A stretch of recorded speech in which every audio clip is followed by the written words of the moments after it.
Hello everyone. As usual, I'm Reena and this is our today's e-lecture for class BA part 3rd of the colleges affiliated with University of Kota.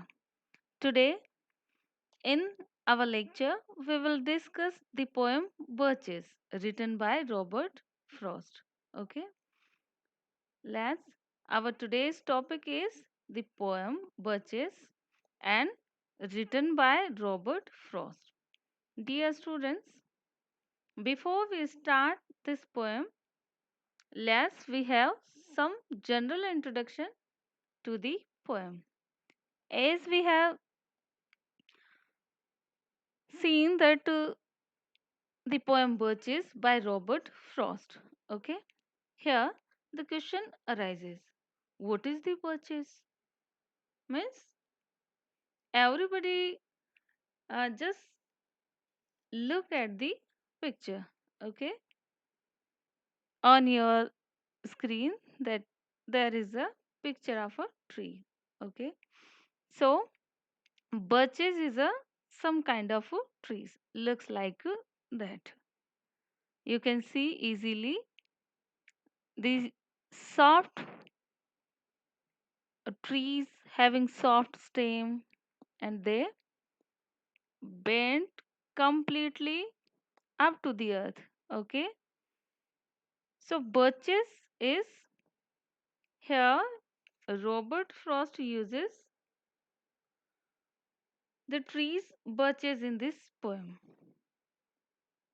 Birches is a so here in this slide we have a picture of birches trees. Okay,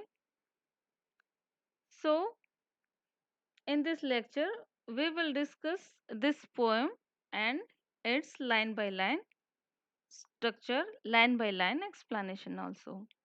Dear students,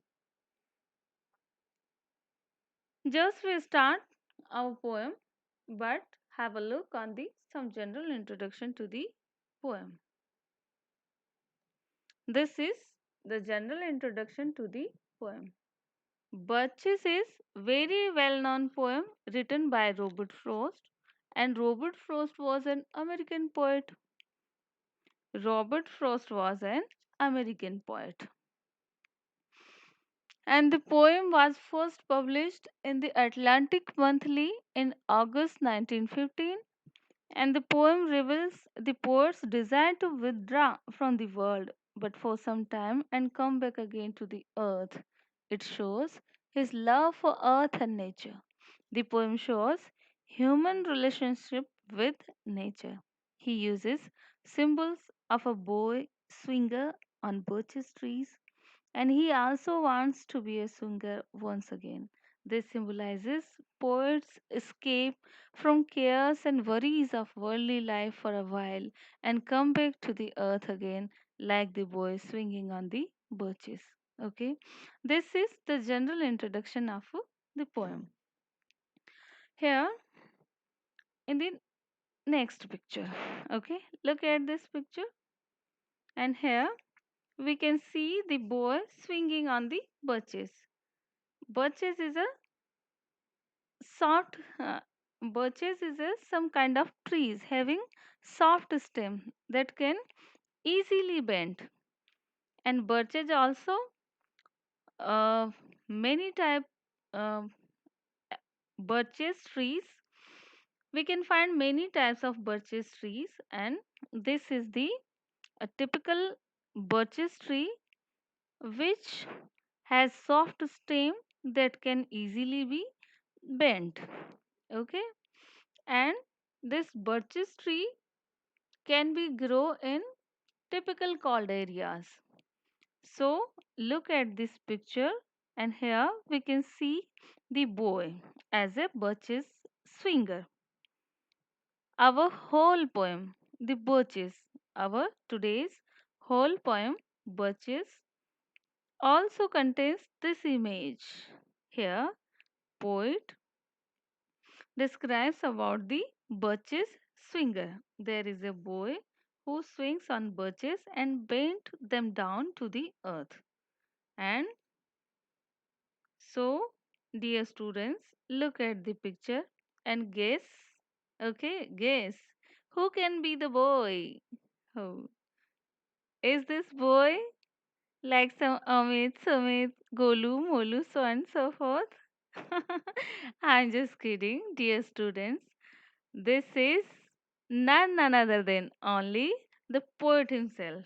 Okay, in this poem, the poet himself imagines himself as a birches swinger. That is not any actual boy.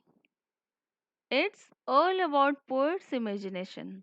In his imagination, the poet imagines himself as a birches swinger. Maybe in his childhood he used to swing on birches. So here, once again, he wants to be a birches swinger. Means birches, as we have discussed previous, well-known poem by Robert Frost, the American poet, and this poem contains high appeal, true and broad humanity. In this poem, although the poet may like to withdraw from the cares and anxieties of the life on the earth, but he cannot leave the earth forever. Means as we we see in the picture first, in the first picture above written, so was I once myself a swinger of birches. Means this is the philosophic idea of Robert Frost. As he says, so was I once myself a swinger of birches. Key and next, and so I dream of going back to be. Means again the poet wants to be a birches swinger. This is also have some philosophical idea of the Robert Frost. Here he has some philosophical idea like that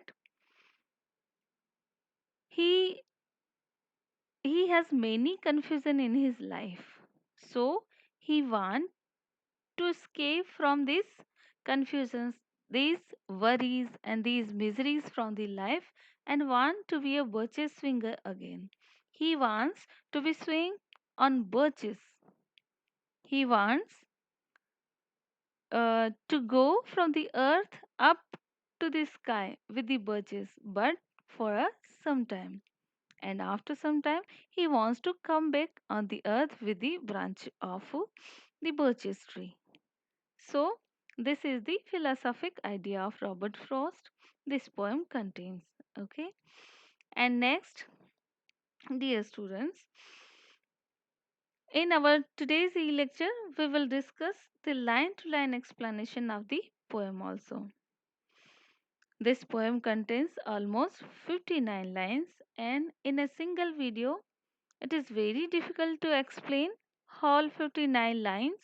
So, we will conduct a whole poem, almost 5 and 6 videos. So, this is our first video regarding this poem, Birches, and the total explanation of um 59 lines of this poem we will conduct in our next videos from 1 to 6 or 7. So please be with me from first video to the next and up to the end of this poem. Okay. So dear students, get ready for the explanation of this poem, line by line explanation. And this is our poem, the first to third line of this poem. Okay, so let's start. When I see birches bent to left and right, I like to think some boys been swinging them and across the lines of straighter, darker trees. These are the first three lines of this poem, the birches. And here we can see the first person I, means in the very first line of this poem, when I see birches bent to left and right. Okay, here who is I? Hmm? In our picture, we have discussed that the boy who is swinging on the birches tree is not any Amit or Sumit. He is the poet himself. Okay, dear students, so let's have a look on the first line of this poem. When I see birches bend to left and right, here I is only the poet himself. Okay, in this poem, the poet himself expresses his views, imaginations using first person I. In the opening line of the poem, poet sees birches bending themselves down to left and right across the lines of straighter, darker trees. Means the birches tree, poet sees the birches trees. In which condition? He sees birches bending themselves down to left and right. He sees birches bending down to the left and right. Where are these birches trees? These birches trees across the lines of straighter, darker trees means,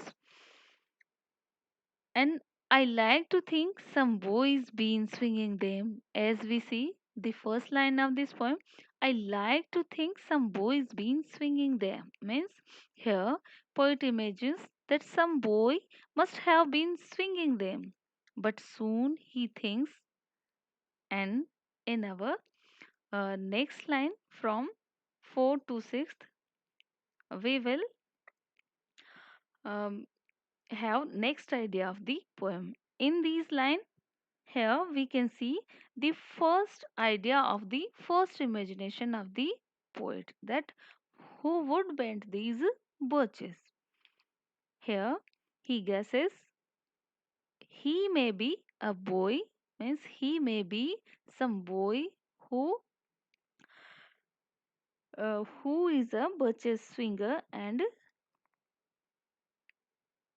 by the swinging of this boy, the birches bend to the left and right. Okay, so this is our first two three line of this poem, and the next lines, and here is the next lines from 4 to 6. Okay, here poet creates the dramatic dramatic atmosphere. Okay, how he creates the dramatic atmosphere is, he says at the beginning that, at the beginning, he says, when I see birches bend to the left and right, and I like to think some boys been swinging them across the line of straighter and darker trees. Okay. In first two three line, there is some kind of dramatic atmosphere created by the poet. He says, there may be some boy who bent the all birches trees, but next he imagines the next idea. What is the next idea? Let's look in our 4 to 6 line. Okay, these are the next lines 4 to 6 of our poem. But swinging doesn't bend them down to stay. I storm do that. Often you must have seen them loaded with ice a sunny winter morning after a rain. Means, here poet imagines the next idea. In first three line, he imagines that some boy, there must be a some boy who bent these all trees. But here he imagines the next idea.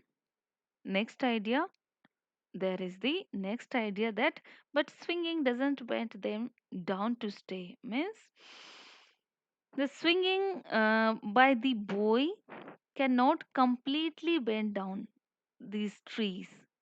There must be a ice storm. Here is the next idea. And what is next idea? But next he thinks it must be the ice storm. It must be the ice storm which are capable to bend the birches for long time. Means, here In the first line, he says, but swinging doesn't bend them down to stay. To stay means to bend them completely. Means a boy cannot bend them completely. Next, he he imagines that it must be the ice storm do that. Ice storm do that means it must be the ice storm which are capable to bend the birches for a long time. Means it must be the ice storm which can bend the all the birches trees completely. And often you must have seen them loaded with ice a sunny winter morning after a rain. Means as all of you see the bended birches after a, after a rain and loaded with the ice, loaded with the ice. Means here poet depict a beautiful scenery of nature. Means the poet addresses the readers and says that everybody must watch the beautiful scenery of the birches loaded with the snow. Means here in the sixth line, often you must have seen them loaded with ice a sunny wintry morning after a rain. Means in this line he portrays a beautiful scenery of birches trees loaded with ice, and it is a sunny wintry morning. And after a rain, there is a scene of after a rain of sunny wintry morning, and the all birches trees loaded with ice. So here, poet appeals to the readers and says that everybody must watch the beautiful scenery of the birches. How at the time how the birches are looking, the birches loaded with the snow, and in a sunny wintry morning the snow covered birches, and this is the very beautiful picture. And here poet appeals to the readers that we must look this beautiful scenery of the birches loaded with ice in a sunny wintry morning after a rain. Okay, so here Robert Frost uses the very simple language.